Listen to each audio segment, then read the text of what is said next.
In this segment, we will learn how to use lookup functions, specifically the vertical lookup and horizontal lookup. The spreadsheet in front of us is set up in a vertical fashion. In other words, all the data in the fields are going vertically.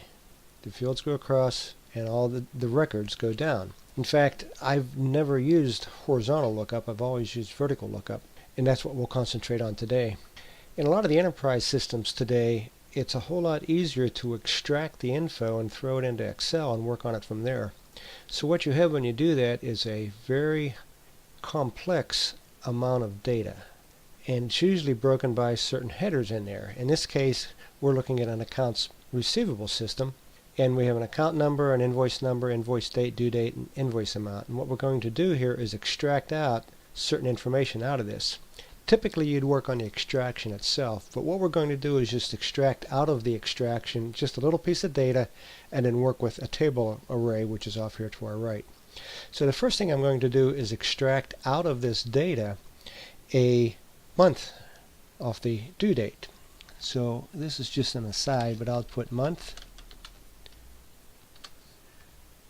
and I'll reference the due date cell, which is D2, and it'll pull out the month of 3.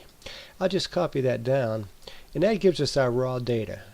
What I want to do to show you very simply is how do I match up and get a month due date in words. Well, there's a number of ways you can do this, but what we're going to focus on today is using a table array with a vertical lookup.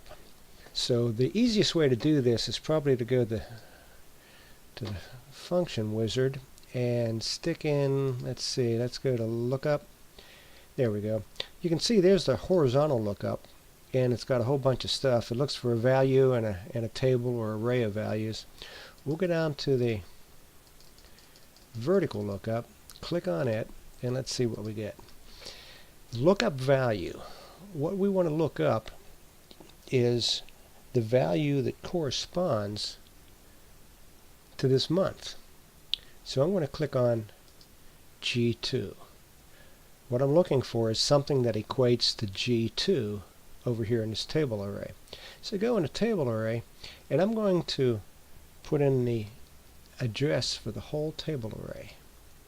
Now I'm going to go back and I'm going to make this absolute because I don't want this to change when I copy it down. So I'm going to make everything absolute. And I don't know if I can use F4 here or not, but I'll try it. I guess it works. Okay. F4. So that means K2 to L13 is my table array for each of these cells. Now the column lookup number can be very confusing. And what we want to do is we want to match the value to be returned. So the value is always going to be in number 1, but the value to be returned is going to be in column 2. So I'm going to put in a 2 here, and then I'm going to hit OK. And lo and behold, 3 equates to March. Now I'm going to center this, and then I'm going to copy it down and see if this works. And you can tell if it works because when you get down to like an August, if it wasn't absolute, you'd be down here in the bottom somewhere. So 8 corresponds to August, 7th to July, 5 to May, and I think this works out pretty well. Now it's very easy to check this because we've got a very small database.